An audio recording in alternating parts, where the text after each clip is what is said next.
mettent à la lumière des lecteurs les débordements de la maltraitance subie par les individus pourtant protégés par la reconnaissance de leurs droits comme indiqué dans plusieurs textes ratifiés par les États, dont la Déclaration universelle des droits de l'homme ou encore la Charte africaine des droits de l'homme, pour ne citer que cela. Les changements, par ailleurs, sur le terrain sont à peine visibles.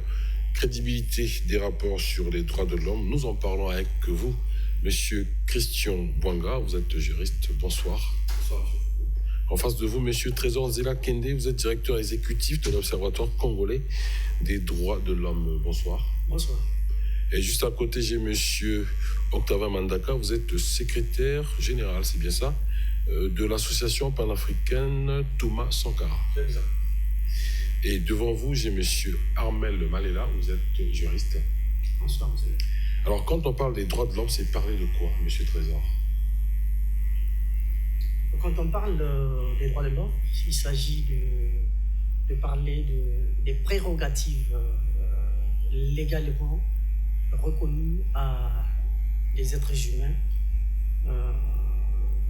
jouissant d'un ensemble des droits qui sont reconnus. En tant qu'être humain, on est avec des droits et ces droits sont consacrés, sont protégés par un ensemble de textes qui existent soit au niveau national, soit au niveau international. Et comme droit, on peut citer quoi, par exemple? Oui, comme droit, je vais quand même insister aussi pour dire que les droits de l'homme, ce sont des droits inhérents à toute personne humaine. Ce ne sont pas des droits négociables, c'est des droits à titre, donc reconnus comme tels des personnes humaines, donc même l'État ne peut pas les négocier. Donc, comme droit de l'homme, on peut citer le droit à la vie. Tous les droits de l'homme sont égaux, mais ça, c'est un droit sui generis propre. Alors, si de l'autre côté de ce droit, monsieur le journaliste, voilà, comme disait un chanteur, vous êtes cadavré, donc on ne parle plus. Et donc, il y a aussi le droit de la liberté, le droit d'aller et venir. Est-ce que les juristes que vous êtes partagez l'avis des défenseurs des droits de l'homme, quoique vous êtes aussi d'une association de défense des droits de l'homme? Oui, mais monsieur l'exemple, je dis, lorsqu'on parle des droits de l'homme sont multiples. Moi, je veux même aller au-delà. On dit tout ce qui nous entoure les droits de l'homme. Les droits sont variés. Droit à la santé, droit à la vie, droit à l'éducation, tout ce qui nous entoure est droit de l'homme. Je dis le tout est droit de l'homme. Est-ce que les droits de l'homme, on retrouve tout à l'intérieur? Monsieur Laurent? Je pense que la réponse faite par mes co-débatteurs synthétise un peu la question. J'y adhère. Alors, le thème d'aujourd'hui, c'est la crédibilité des rapports sur les droits de l'homme. Le mot crédibilité, est-ce que ce mot vous choque? Allez-y. Oui, crédibilité des rapports sur les droits de l'homme, ça sujette à une doute, comme l'effet de Damoclès qui pèse sur les rédacteurs de ces rapports. C'est comme si on avait doute sur les rapports. Alors que les rapports, justement, il faut qu'il y ait des rapports. Des rapports, on doit le dire, pas biaisés, mais des rapports qui sont basés sur le fait. Je disais que nous, au niveau de l'association panafricaine Thomas Sankara, nous avons eu à rédiger un rapport qui tablait sur le droit à la santé au Congo, un voyage au bout de l'horreur. Et vous-même, vous jugez ce rapport de crédible, hein? Personne d'autre que vous qui pensez que votre rapport est crédible?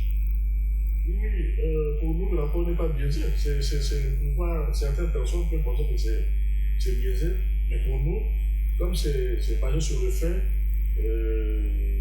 et non seulement ça, le rapport, on ne le garde pas par devant soi. Le rapport est subi une traçabilité, donc ça va juste aux autorités. Je citerai, en sortant quand on a rédigé ce rapport, on ne l'a pas caché. Les rapports donc, est arrivé juste au niveau de la présidence, au niveau du ministère intérieur, au niveau de la justice, et voilà, parce qu'on parle de la santé à l'époque. La santé, peut-être pas à l'époque, mais jusqu'à un moment parlant, la santé reste un souci majeur. Il y a des violations, il y a le droit à la santé n'est pas véritablement, le Congolais ne joue pas véritablement le droit à la santé. Donc ça, tout le monde peut convenir avec nous dans ce rapport public. C'est un rapport qui prend en compte les aléas, donc le droit à la santé. Est-ce que le mot crédible, crédibilité vous choque? Non, Ça vous interpelle? Monsieur l'exemple tel qu'on vient de dire, le mot crédible, c'est tout à fait normal. Parce qu'aujourd'hui, c'est pas parce qu'on est défenseur des droits de l'homme qu'on va se lever d'un bon matin et produire un rapport. Je dis non. Mais lorsqu'on parle d'un rapport, un rapport doit être crédible. Ce qu'on vient de dire, avant de publier le rapport, il y a un travail de fond qui doit être fait. Ça veut dire qu'il y a des enquêtes. Vous menez des enquêtes, vous faites un travail de fond. Et vous avez des preuves sur tout ce que vous allez donner comme, je sais pas, à propos dans votre rapport, vous devez avoir des preuves. Et vous devez aller sur le terrain. C'est ça le problème. C'est ce qui fera de telle sorte que votre rapport soit crédible. C'est parce que vous avez mené un travail de fond. Et lorsque aujourd'hui vous publiez ce rapport-là, c'est un rapport qui ne sera pas contesté. Parce qu'un rapport qui n'est pas crédible, c'est un rapport qui sera contesté. Parce qu'ils peuvent aller à la source, rechercher réellement tout ce que vous avez dit. Vous pouvez parler aujourd'hui, par exemple, des morts, des tensions et tout ça. Et lorsque vous n'avez pas vérifié les sources d'information, lorsque vous n'avez pas vérifié, ça veut dire que si c'est contraire, votre rapport ne sera pas crédible. Mais pour que ce rapport soit crédible, il faudrait y mettre tout votre travail, faire vraiment du professionnalisme. Mais il vous faut combien de temps pour rédiger un rapport sur les droits de l'homme? Alors, pour rédiger un rapport sur les droits de l'homme, il n'y a pas de timing qui est fixé. Il y a plusieurs types de rapports sur les droits de l'homme. Vous pouvez avoir un rapport de situation. Je reviens à une situation qui a été à une certaine période, à une période récente, sujet de grande préoccupation, le massacre des 13 jeunes au commissariat de Chaponnay. Alors là, nous avons publié un rapport de situation, ça ne concerne que les événements de Chaponnay. C'est un rapport sur les droits de l'homme. Il peut y arriver qu'il y ait un décès dans un hôpital parce que le médecin a exigé de l'argent avant de toucher le malade. Il n'y a pas d'argent, le malade décède.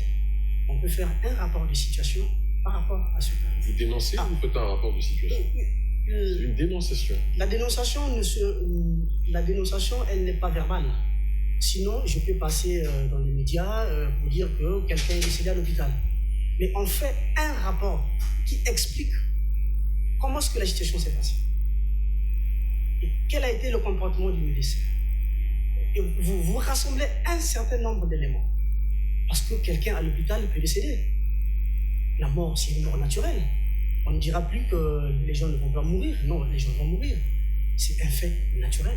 Mais lorsque la mort est provoquée par un individu, à ce moment-là, on essaie de regarder qu'est-ce qui s'est passé, est-ce qu'on peut établir les responsabilités. Sur la base d'un certain nombre de textes qui existent, le code de déontologie pour les médecins, etc., etc. À ce moment-là, vous établissez un rapport qui est produit. Bon, certains vont considérer ça comme étant une allégation, vrai, et on peut les concéder. Mais après, il faut vérifier. Une fois vérification faite, vous pouvez tirer la même conclusion. Et effectivement, il y a eu décès du fait du médecin. À ce moment-là, ça devient une violation de droit de l'homme. Donc, un rapport de situation par rapport à ce cas. Il y a des rapports annuels sur la situation des droits de l'homme. C'est le cas du dernier rapport que nous avons produit. Un rapport annuel.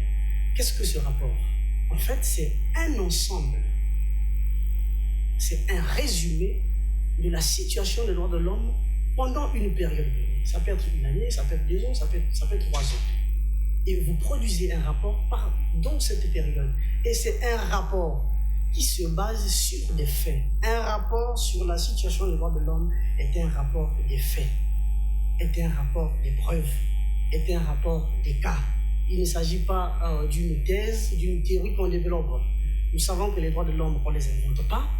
Les droits de l'homme se trouvent codifiés dans plusieurs textes, que ce soit au niveau national ou au niveau international. Et sur la base de ces textes, les pouvoirs publics ont pris des engagements pour garantir à des citoyens la jouissance effective de leurs droits. Et à ce moment-là, vous analysez dans une période donnée, qu'est-ce que vous avez constaté? Et sur la base de quoi, à ce moment-là, vous établissez votre rapport et vous le publiez. Donc, il y a plusieurs types de rapports sur les violations des droits. Et la question qui va suivre, c'est celle de savoir, au jour d'aujourd'hui, que pensez-vous de l'état des lieux des droits de l'homme au Congo? L'état des lieux des droits de l'homme au Congo, répondre à cette question de manière exhaustive, je dirais...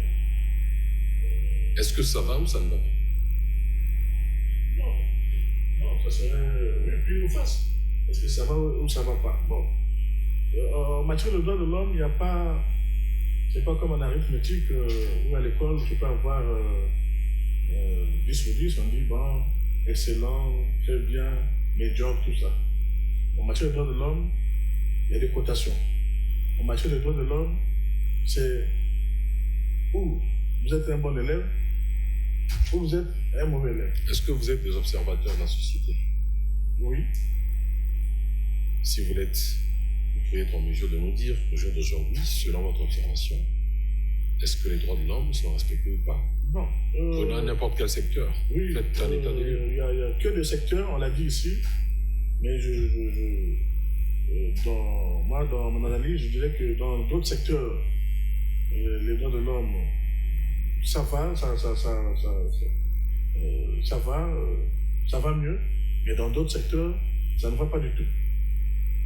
Mais quel est ce secteur que je peux prendre? Le secteur, par exemple, au niveau de la torture. La personne humaine ne peut pas être torturée, mais on constate qu'au niveau de la place de Brazzaville, ou même dans notre pays, le Congo, la torture est devenue comme une monnaie courante, les gens.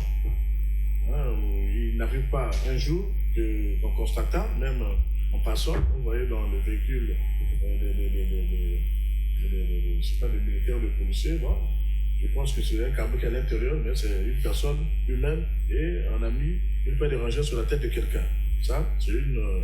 Monsieur voilà. Christian Bouanga, en tant que juriste, comment est-ce que vous réagissez à ce que vous venez d'entendre? Je reviens sur la question de la crédibilité des rapports rendus par les différentes organisations qui sont en charge de la veille, n'est-ce pas, des droits de l'homme en République du Congo. J'émets un doute, j'insiste dessus, quant à leur crédibilité. Pour la simple et bonne raison qu'ils ne me paraissent pas être émus par le souci d'une objectivité effective. J'ai entendu tout à l'heure la question de santé en République du Congo être qualifiée de voyage au bout de l'horreur. Mais qu'est-ce que le droit à la santé? Je suppose qu'il s'agit également du droit à l'information sur la santé, n'est-ce pas? Je suppose que le premier droit à la santé d'un citoyen consisterait à lui indiquer le dispensaire le plus proche de chez lui. Mais si tout en lui indiquant le dispensaire le plus proche de chez lui, vous lui indiquez que s'y rendre est un voyage au bout de l'horreur, il est clair qu'à ce moment-là, vous contribuez à ce que ces droits, lui, ne soient pas respectés. Donc rien que le choix de la nomenclature de ces rapports oriente la pensée des différents lecteurs. Alors cette emphase qui est mise dans le choix des titres donnés à certains rapports, pour moi, est même un premier élément d'appréciation du défaut d'objectivité, parce que l'on voudrait orienter la pensée du lecteur vers une certaine direction. Autre chose, rapport sur les droits de l'homme. Mais qu'est-ce qu'un rapport? C'est le rendu d'une situation générale observée, n'est-ce pas? Pour revenir à l'Observatoire congolais des droits de l'homme, qui est si bien représenté de manière très brillante et très médiatique par M. Ndila, qu'est-ce qu'un observatoire?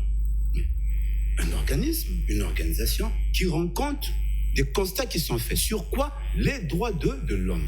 Mais d'où partent les droits de l'homme? Où s'arrêtent-ils? Mais devient-il alors que les constats faits par les différentes organisations en charge des droits de l'homme ne concernent de manière générale que la situation des prisonniers? Est-ce que le fait d'orienter de façon précise, n'est-ce pas, leurs investigations vers un certain type de droit n'est pas justement également une preuve du fait que ces rapports sont biaisés? Parce que si je m'en tiens aux dispositions des articles 8 et suivants de la Constitution qui font état des droits et libertés fondamentaux, mais il y en a plusieurs. A-t-on vu dans ce rapport annuel qui a été rendu, a-t-on lu, sur la situation des droits de l'homme au Congo, le rapport fait sur le traitement de la question de la parité, le rapport fait sur la question, n'est-ce pas, de la liberté de circulation, le rapport fait sur le respect, par exemple, du secret de la correspondance. Il s'agit là de droit, n'est-ce pas? A-t-on lu un rapport, une enquête qui a été faite sur la question du droit au travail en République du Congo? Voilà ce que j'aurais appelé un rapport, c'est-à-dire une enquête à charge, éventuellement, puisqu'il s'agit d'interpeller, n'est-ce pas, le pouvoir public face à certaines déviances, n'est-ce pas, mais également à des charges lorsqu'il est reconnu, n'est-ce pas, que sur la pléiade des droits de l'homme, il y a une certaine activité, je dirais même immense, qui est menée, n'est-ce pas, par nos gouvernements. Monsieur Maïla. Allez-y. Je comprends la position de frère Christian, qui, vu vos fonctions, quelle fonction? Je me présente ici en qualité de juriste et à titre individuel. C'est pas grave. Je le précise. Ok, vous êtes là en tant qu'individu et à titre individuel. Merci pour l'information. Je vous connais quand même assez et je crois que vous êtes dans une position un peu inconfortable. Vous pouvez le dire, hein, je ne me gêne de rien, je n'ai rien à cacher. Je vous mets à défi de présenter ici quelques positions que j'aurais qui me rendraient dans l'impossibilité de donner un avis objectif sur la vie de la nation. On y va. Vous parlez de notre rapport qui cible les prisons. Je comprends que vous avez l'actualité RFI. Voici ce rapport, il fait son 5 pages, il aborde plusieurs catégories de violations de droits de l'homme. Et dans ce rapport, il est clair que nous n'avons nullement la prétention d'avoir traité toutes les questions liées aux droits humains. Vous avez là-dedans le droit à l'environnement, le droit à la santé, la question de plusieurs sujets des droits de l'homme. Et votre intervention, vous revenez sur les prisonniers parce que c'est ce qui a défrayé la chronique à RFI et certainement dans d'autres médias, mais d'autres médias également ont relayé d'autres sujets traités dans ce rapport. Donc c'est pour vous dire que ce rapport n'est pas uniquement sur les prisonniers. Il y a peut-être quelques... Je ne pense pas que ce rapport puisse consacrer 3 pages sur les prisons. Je ne pense pas. Vous pensez que les titres de nos rapports orientent la pensée? Non. Le titre d'un rapport n'est que le résumé du constat qui a été fait. Vous n'allez pas juger la crédibilité d'un rapport sur la base du titre. Vous allez juger la crédibilité d'un rapport dans son contenu. Avez-vous eu le temps de lire les rapports publiés par les organisations des droits de l'homme et que vous avez mené une enquête indépendante pour dire que tel fait est faux, telle information est fausse, telle affirmation est fausse? Est-ce que vous avez eu le temps de le faire? Parce que pour douter la crédibilité d'un rapport, il faut bien aussi consacrer du temps à lire ce rapport et aller à la recherche des informations. Qu'est-ce que nous constatons?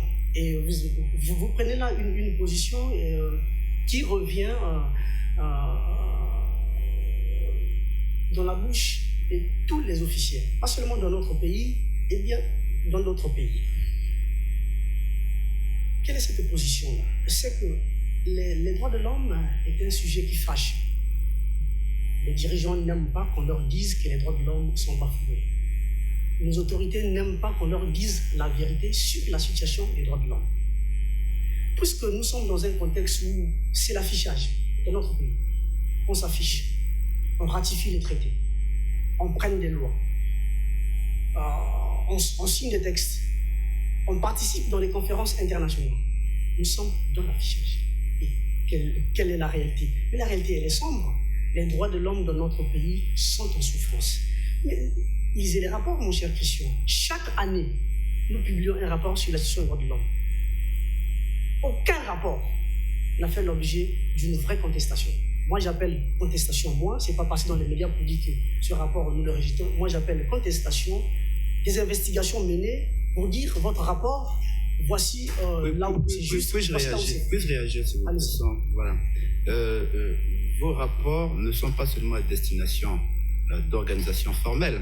Vos rapports sont également à destination du public, n'est-ce pas, la société civile.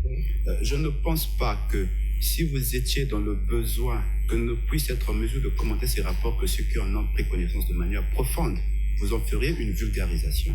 La vulgarisation que vous faites sur vos rapports suppose qu'au-delà des détails du contenu, vous entendez attirer l'attention, n'est-ce pas, du public, de la société civile, de la nation, sur certains faits précis. Et vous ne saurez contester que vous avez toujours, de manière délibérée, choisi de mettre en exergue ce qui met en émoi lorsqu'il y a eu des morts, etc., etc. C'est cette image de notre pays contre laquelle je me présente. Nous ne sommes pas un goulag.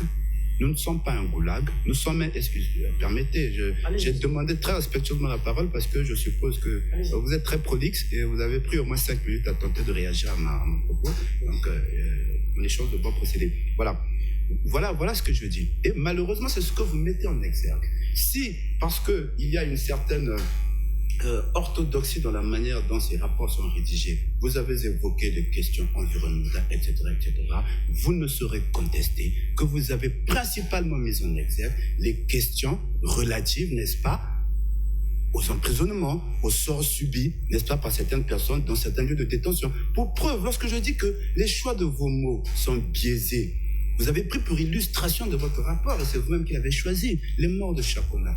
À leur âme. C'est extrêmement regrettable de voir des jeunes mourir dans de telles conditions. Mais lorsque vous utilisez le mot massacre, sincèrement, en choisissant de qualifier ces morts de massacre, vous êtes allé dans votre dictionnaire. Vous avez regardé que signifie le mot massacre. Et en accord avec les faits qui se sont produits, vous avez conclu qu'il s'agissait d'un massacre. Je ne pense pas, sans vouloir faire une leçon de français à qui que ce soit, je pense qu'il y a une opinion communément admise de la notion de massacre. Et je ne crois pas que ces personnes-là, mortes dans les conditions que l'on connaît, pour preuve, l'État a reconnu que ces morts se sont produites dans un lieu de détention. Il y a eu des poursuites contre des agents de force de l'ordre, qui ont d'ailleurs été sanctionnés par des condamnations. Mais je ne saurais en aucune circonstance vous laisser dire qu'il s'agit d'un massacre. Mort donc oui, mais le mot massacre a une connotation si forte. J'en termine. Le mot massacre a une connotation si forte que je vous suggérerais. Non, je conclue. Vous allez réagir. Vous allez réagir, n'est-ce pas? Donc, pour avoir à faire des déclarations qui recueillent, n'est-ce pas, les soucis de l'objectivité scientifique, je vous suggérerais, n'est-ce pas, de consulter le lot des infractions qui se soldent par la mort d'un individu et voir éventuellement laquelle conviendrait le mieux à ce qui s'y est produit. Mais je suis convaincu que le mot massacre est fort exagéré. Monsieur Armel, monsieur le Président, s'il vous plaît. Un massacre commence à partir de Monsieur Armel, voudrait parler. Allez-y. Il n'y a pas que le nombre, il y a l'intention, il y a le modus operandi. Il y a beaucoup d'éléments qui rentrent, n'est-ce pas, dans l'appréciation du terme massacre. Le nombre, oui, le modus operandi et l'intention. Est-ce qu'avez-vous travaillé sur chaque Parce qu'à votre avis, lorsqu'il y a un accident au terme duquel il y a 3 morts, on suppose que nous sommes en face d'un massacre. Voilà la définition que vous donnez d'un massacre. Ce qui n'est pas le cas. Monsieur Armel, monsieur le Président, s'il vous plaît. Monsieur Armel. Ma chère Christian, s'il vous plaît, je pense qu'aujourd'hui, vous allez vous rendre compte que lorsque les organisations de la société civile touchent le côté carcéral, les pouvoirs publics sont beaucoup dérangés. C'est parce que c'est le secteur où il y a des violations massives des droits de l'homme. Je pense que vous êtes, vous le savez bien que moi, qu'un État se juge à l'état de ses prisons. Et vous connaissez l'état des prisons congolaises. Donc aujourd'hui, lorsque nous parlons beaucoup plus dans le domaine carcéral, c'est parce que c'est par là où on enregistre beaucoup plus de violations flagrantes des droits de l'homme. Donc comment parlez-vous du domaine carcéral? Non, mais bien évidemment. Je vais vous apporter la preuve que même dans le traitement de l'information relative au domaine carcéral ou aux poursuites judiciaires, vous êtes très subjectif et vous penchez sur quelque chose de précis. Mais c'est par rapport à tout ce qui s'y passe. Non, mais je vais vous apporter une preuve, n'est-ce pas, du traitement partial de l'information relative aux droits de l'homme faite par vous-même par l'organisation.